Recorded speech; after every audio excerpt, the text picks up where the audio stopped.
ఆత్మాభిమానం గురించి మీకు అందరికీ ఒక చిన్న విషయం చెప్తాను.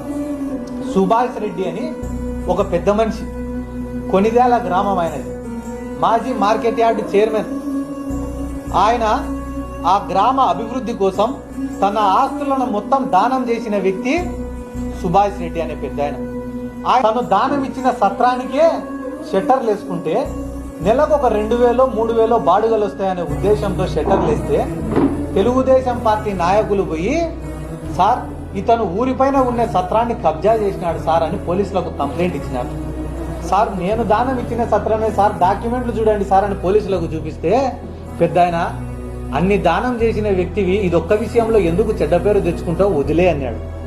ఆ బాధ తట్టుకోలేక ఆ మనిషి ఇంటికి వస్తే వారం తిరగక ముందే ఆ పెద్ద మనిషికి వస్తున్న పెన్షన్ని తీయించినారు ఈ తెలుగుదేశం పార్టీ నాయకులు. ఆ పెద్ద మనిషి కష్టాలు చూడలేక నేను పోయి 50,000 రూపాయలు ఇచ్చిన. నీ వయసు ఎంత బాబు అన్నాడు. పెద్ద ఆయన, నా వయసు 23 సంవత్సరాలు అంటే, 23 సంవత్సరాల వయసున్న యువకుడివి నువ్వు 50,000 రూపాయలు ఇస్తే ఎట్లా తీసుకుంటా అనుకున్నావు బాబు అని అన్నాడు.